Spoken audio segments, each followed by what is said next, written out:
পুরসভার স্ক্যানারে অভিষেক বন্দ্যোপাধ্যায়ের সম্পত্তি। 17টি ঠিকানায় কলকাতা পুরসভার নোটিশ। অভিষেক বন্দ্যোপাধ্যায়ের মা, বাবা ও লিপস অ্যান্ড বাউন্সের ঠিকানায় কলকাতা পুরসভায় নোটিশ। হরিশ মুখার্জি রোডে একটি এবং কালীঘাট রোডের 2টি ঠিকানায় নোটিশ পাঠিয়েছে কলকাতা পুরসভা।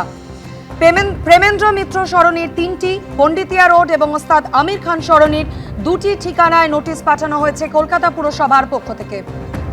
বিল্ডিং প্ল্যান অনুমোদনের কপি সহ একাধিক নথি তলব করা হয়েছে। বাড়তি নির্মাণ হয়ে থাকলে অনুমতি নেওয়া হয়েছিল কিনা তাও জানতে চাওয়া হয়েছে এই নোটিশে।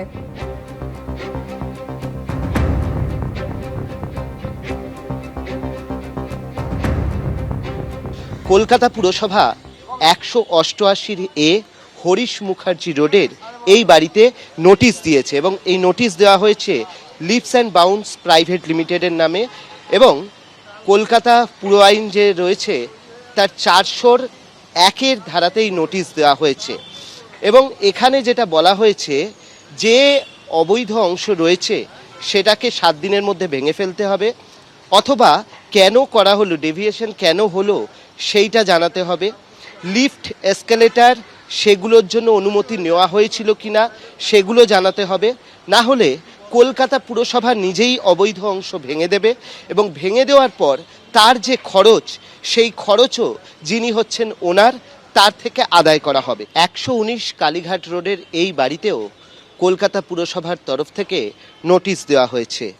401 এই ধারায় নোটিশ দেওয়া হয়েছে এবং যেখানে একইভাবে বলা হয়েছে যে অংশে অবৈধ নির্মাণ রয়েছে সেই নির্মাণ ভেঙে ফেলতে হবে 7 দিনের মধ্যে অথবা কেন করা হলো তার কারণ দেখাতে হবে অথবা এই দুটো যদি না হয় তাহলে সেক্ষেত্রে কলকাতা পুরসভা কিন্তু সেটাকে ভাঙবে এবং তার খরচও নেওয়া হবে এখানে যিনি মালিক রয়েছেন তার কাছ থেকে। এবং এটা লিপস অ্যান্ড বাউন্সের নামেই এই চিঠিটা করা হয়েছে।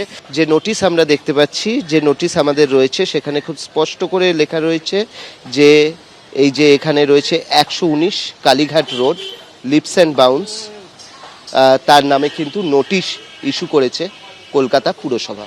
121 কালীঘাট রোডের এই বাড়িতে কলকাতা পুরসভা মোট 7টি নোটিশ দিয়েছে, যার মধ্যে 5টি নোটিশ হচ্ছে লিপস অ্যান্ড বাউন্সের নামে, একটি হচ্ছে লতা বন্দ্যোপাধ্যায় এবং অমিত বন্দ্যোপাধ্যায়ের নামে, আরেকটি হচ্ছে শুধুমাত্র লতা বন্দ্যোপাধ্যায়ের নামে। প্রত্যেকটা নোটিশই হচ্ছে 401 এই ধারাতে দেওয়া হয়েছে, যেখানে একইভাবে বলা হয়েছে যে এখানে যে অবৈধ নির্মাণ আছে সেই নির্মাণের হয় কারণ দর্শাতে হবে, নয় ভেঙে ফেলতে হবে, নয় কলকাতা পুরসভা নিজেই ভেঙে ফেলবে এবং ভেঙে ফেলে তার খরচ এখানের যিনি দায়িত্বে রয়েছেন, যিনি মালিক রয়েছেন তার থেকে আদায় করা হবে। অর্থাৎ শান্তিনিকেতন, কালীঘাট রোডের একাধিক বাড়ি ছাড়াও মোট 17টি ঠিকানায় কলকাতা পুরসভার নোটিশ। পুরসভার স্ক্যানারে অভিষেক বন্দ্যোপাধ্যায়ের সম্পত্তি, অভিষেক বন্দ্যোপাধ্যায়ের মা, বাবা এবং লিপস অ্যান্ড বাউন্সের একাধিক ঠিকানায় কলকাতা পুরসভার পক্ষ থেকে নোটিশ পাঠানো হয়েছে।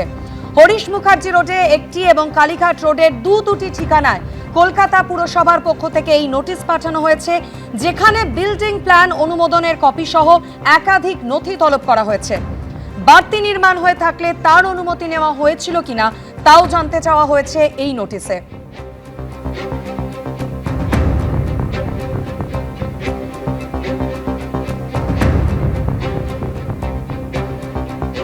প্রেমেন্দ্র মিত্র সরণি অর্থাৎ প্রাক্তন মুখ্যমন্ত্রীর বাড়ির যে গলি, সেখানে 3টে প্রেমিসেস রয়েছে, যেখানে 3জন এসএসসিকে নোটিশ দিয়েছে কলকাতা পুরসভা।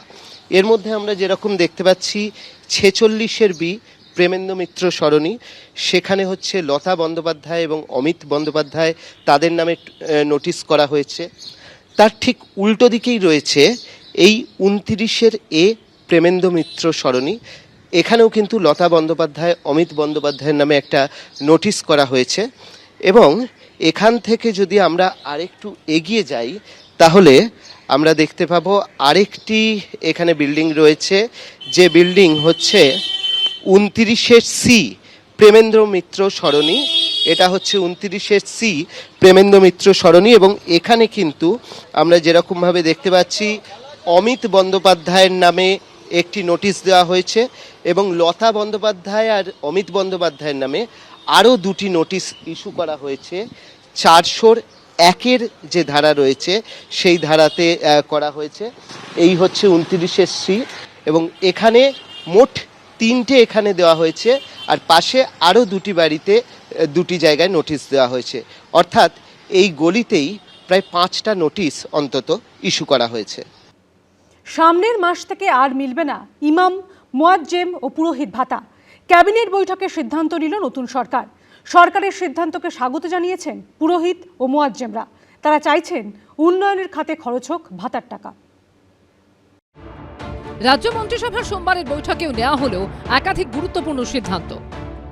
ধর্মীয় শ্রেণীবিন্যাসের ভিত্তিতে যে প্রকল্পগুলি চালু ছিল তা আগামী মাস থেকে বন্ধ করে দেওয়া হচ্ছে। অর্থাৎ পুরোহিত ও মুয়াজ্জেম ভাতা বন্ধ করার সিদ্ধান্ত নিল রাজ্য সরকার। তথ্য ও সংস্কৃতি বিষয়ক দপ্তর এবং সংখ্যালঘু বিষয়ক ও মাদ্রাসা শিক্ষা দপ্তরের অধীনস্থ ধর্মীয় শ্রেণী বিন্যাসের ভিত্তিতে প্রদত্ত সহায়তামূলক প্রকল্পসমূহ বন্ধ। এই মাস চলবে, পরের মাস থেকে এটা বন্ধ করা হচ্ছে। এতদিন রাজ্যে ইমামরা পেতেন মাসিক 3,000 টাকা করে, পুরোহিত ও মুয়াজ্জেমরা 1,500 টাকা করে ভাতা পেতেন। ভোট ঘোষণার ঠিক আগের মুহূর্তে তাদের ভাতা বাড়িয়ে মাসিক 2,000 টাকা করে তৃণমূল। কিন্তু এবার ধর্মের ভিত্তিতে ভাতা তুলে দেওয়ার সিদ্ধান্ত নিল বিজেপি সরকার। ঠিকই কাজ হয়েছে, কারণ ভাতা দিয়ে কোনো দেশের উন্নতি হয় না। किसी अच्छे काम में अगर लगा रहा है तो ठीक है। 2011 সালে রাজ্যে ক্ষমতায় আসার পরের বছরই 2012 সালে ইমাম মুয়াজ্জেমদের ভাতা ঘোষণা করেছিলেন মমতা বন্দ্যোপাধ্যায়। তৎকালীন রাজ্য সরকারের এই ঘোষণা নিয়ে কম বিতর্ক হয়নি। এরপর 2020 সালের অক্টোবর থেকে পুরোহিতদের জন্য মাসিক ভাতার ঘোষণা করেন মমতা বন্দ্যোপাধ্যায়। বিজেপি সরকার ক্ষমতায় আসার পর এবার ধর্মীয় ভিত্তিতে প্রাপ্ত ভাতা নিয়ে বড় সড় সিদ্ধান্ত নিল। এটা খুব ভালোভাবে দেখছি, কারণ এই ভাতা বা বেকারদের এ দিয়ে কোনো উন্নতি হয় না। সাধারণ মানুষের যত উন্নয়ন হয় আর কি। সরকার যখন আছে যা করতেছে সেটা ভালোই করতেছে। 2,000-1,000 টাকা ভাতাতে যে তেমন কিছু উন্নতি হয় না, এই জন্য আমার ভাতার প্রতি অত ইন্টারেস্ট নেই। সরকারি কোষাগারের এই বিপুল টাকা বাঁচলে কি অন্য খাতে উপকৃত হবেন যোগ্য প্রাপকরা? প্রদ্যোৎ সরকার, সুদীপ চক্রবর্তী ও বিজন চক্রবর্তীর রিপোর্ট, এবিপি আনন্দ। এবিপি আনন্দ, এগিয়ে থাকে, এগিয়ে রাখে।